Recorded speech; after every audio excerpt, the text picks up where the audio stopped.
గౌరవ సీనియర్ సభ్యులు కడియం శ్రీహరి గారు ప్రజలతో ఎన్నుకోబడి శాసనసభ్యుడిగా వచ్చి సరే పార్టీ ఆ పార్టీ ఏ పార్టీ అని మాట్లాడుతున్నారు కదా.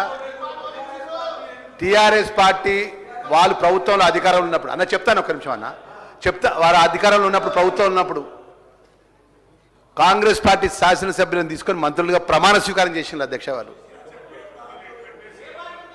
ఈరోజు వారి యొక్క మాజీ ముఖ్యమంత్రి కేసీఆర్ గారు తెలంగాణ ఉద్యమంలో కట్టగట్టింది మారు, డప్పు కొట్టింది మా వాళ్ళు దళితులు, దరేసింది మా వాళ్ళు, ఆత్మ బలిదానం చేసుకున్న మా దళితులు. మాజీ ముఖ్యమంత్రి గారు ఏమన్నారు అధ్యక్ష, తెలంగాణ రాష్ట్రం ఏర్పడ్డ తర్వాత మొదటి ముఖ్యమంత్రిని దళితుని చేస్తా, దళితుని చేసుకోకపోతే తల నరుక్కుంటా అన్నాడు. మేము ఎన్నడూ కూడా దళితులం కానీ గిరిజనం కానీ అట్టడుగు వర్గాలం మేము ముఖ్యమంత్రి యొక్క పదవికి ఆశపడ్డ వాళ్ళం కాదు అధ్యక్ష.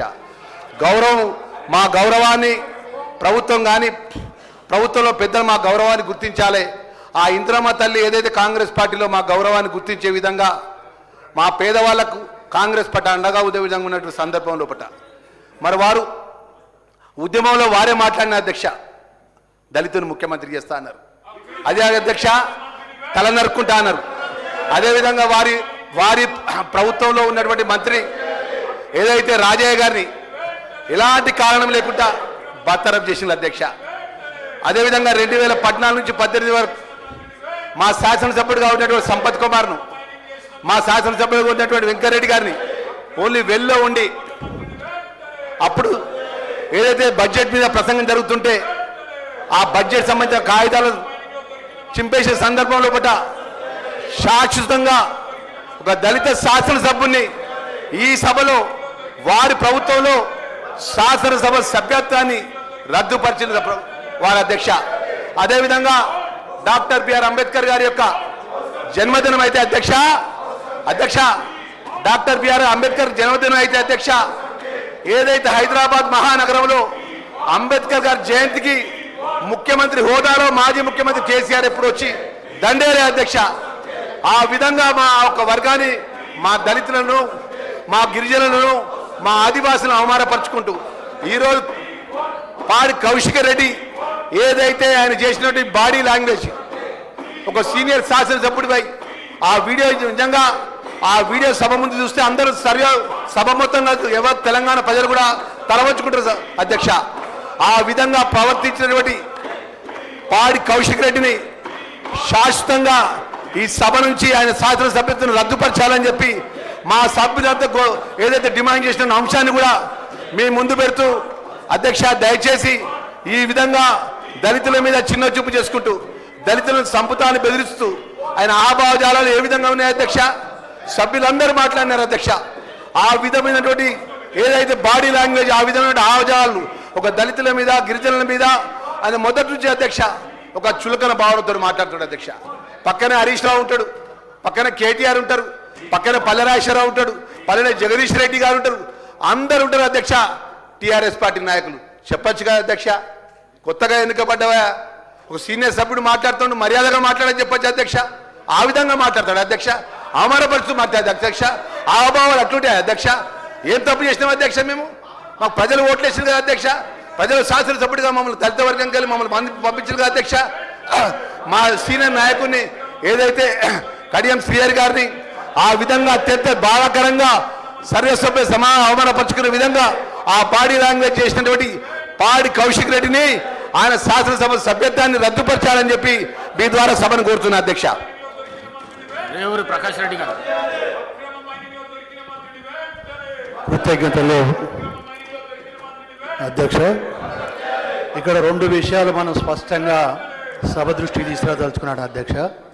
ఒకటి, సహచర శాసనసభ్యుడిని అవహేళనగా మాట్లాడమే కాకుండా ఒక చేయితోటి నిన్ను కాల్చేస్తా అనే పద్ధతి విధానం ఏదైతే ఉందో, దళితుడు అని ఒక భాగం అయితే సహచర శాసనసభ్యుడు, సీనియర్ శాసనసభ్యుడు, మొదటిసారి శాసనసభ్యుడైన కౌశిక్ రెడ్డి గారిని నియంత్రించేది పోయి సీనియర్స్ హరీష్ రావు గారు కేటీఆర్ గారి నివారించేది పోయి ఒక రకంగా ప్రోత్సాహకరంగా చేయడం అనేది ఈ సభలో ఒక దురదృష్టకరమైన సంఘటన. రెండో విషయం అధ్యక్ష, నాకు తెలిసినంత మట్టుకు నేను 2 హౌస్ కమిటీస్కు చైర్మన్గా పనిచేశాను సార్. అదేవిధంగా రిపోర్ట్స్ కూడా హౌస్కు సబ్మిట్ చేయడం జరిగింది.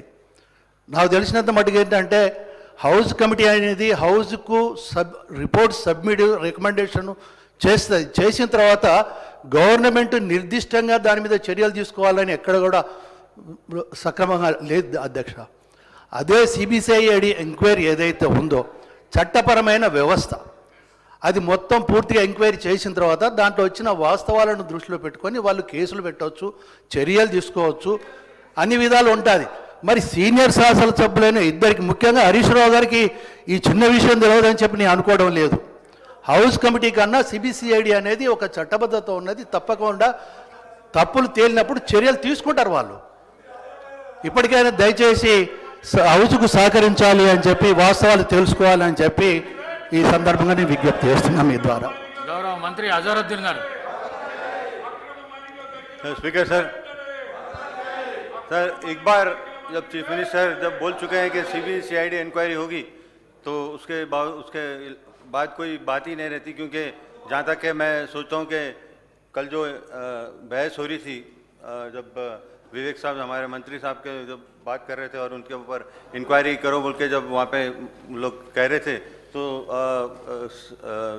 अपने मिनिस्टर साहब ने ऑलरेडी इंक्वायरी करने के लिए बोल दिया था. बट जब सीएम साहब आए तो सीबीसीआईडी इंक्वायरी करने के लिए उन्होंने कहा, तो मैं समझता हूँ कि ये अपने आप पे पैर पे कुड़ाड़ी मार लिए, क्योंकि इसलिए हाउस कमेटी चाह रहे हैं कि क्योंकि सीबीसीआईडी में तो बिल्कुल हर चीज़ 10, 12, 15 साल जो भी इंक्वायरी होगी उसमें बिल्कुल एकदम ट्रांसपेरेंसी और सही भी आएगी. तो मैं आप लोगों से यही गुजारिश करूंगा, केटीआर साहब अपने अच्छे पढ़े लिखे आदमी हैं और उनको मेरे ख्याल में थोड़ा कौशिक रेड्डी को आप थोड़ा कंट्रोल करना चाहिए. और कौशिक रेड्डी को ये भी कहूँगा कि देखिए आप ऐसी बातें बिल्कुल खुदा के वास्ते मत करिए, क्योंकि वो बड़े एकदम लेजिस्लेटर हैं और अगर उनकी आप कोई कम्युनिटी की और कोई भी इज्जत नहीं कर सकते हैं तो एटलीस्ट उनकी एज के लिए एज रेस्पेक्ट करिएगा. उन्होंने आपसे बहुत बड़े, तो मैं आपसे यही गुजारिश करूँगा. और सीएम साहब यहाँ पे जो काम कर रहे हैं वो तेलंगाना को आगे बढ़ाने के लिए कर रहे हैं, वो अपने पर्सनल एजेंडे के लिए कोई भी नहीं कर रहे. कभी स्पीकर साहब, कभी भी सीएम साहब हर बार रिफॉर्म्स ला रहे. जब भी रिफॉर्म्स आते हैं तो क्योंकि रिफॉर्म जब भी आते हैं तो प्रॉब्लम होता है स्पीकर साहब, क्योंकि जब स्वामी विवेकानंद साहब भी जब रिफॉर्म्स ला रहे थे, रामाकृष्ण परमहंस साहब भी जब रिफॉर्म्स ला रहे थे तो लोग उनकी बिल्कुल निंदा कर रहे थे और बोल रहे कि नहीं हम रिफॉर्म नहीं लाना चाहिए. बट लेकिन जब आगे चल के जो काम हुआ, जब वो रिफॉर्म सही हुए तो सब लोग उसकी तारीफ करने लगे. तो हमारे सीएम साहब बहुत अच्छा यहाँ पे काम कर रहे हैं, रिफॉर्म्स ला रहे हैं. तो हम लोग सबको मिलकर तेलंगाना को आगे बढ़ाना चाहिए. हम बड़ी मुश्किल से तेलंगाना स्टेट हमको मिला है, तो हम आगे बढ़ेंगे. हमारी पार्टी हर बार डेवलपमेंट के लिए और माइनॉरिटीज़ के लिए और दलित के लिए सबके लिए काम करती एक सेक्युलर पार्टी है. और मैं सबसे गुजारिश करूंगा कि हाउस आप ऑर्डर में ला लिए सर. और मैं बिल्कुल ऑपोजिशन से भी गुजारिश करूंगा सर, टाइम बदल जाता है सर, टाइम हर वक्त सेम नहीं रहता है, टाइम हर बार बदलते रहता है. जो मर्द वही है, जो ज़माने को बदलता है वो हमारे सीएम साहब है. बहुत बहुत शुक्रिया.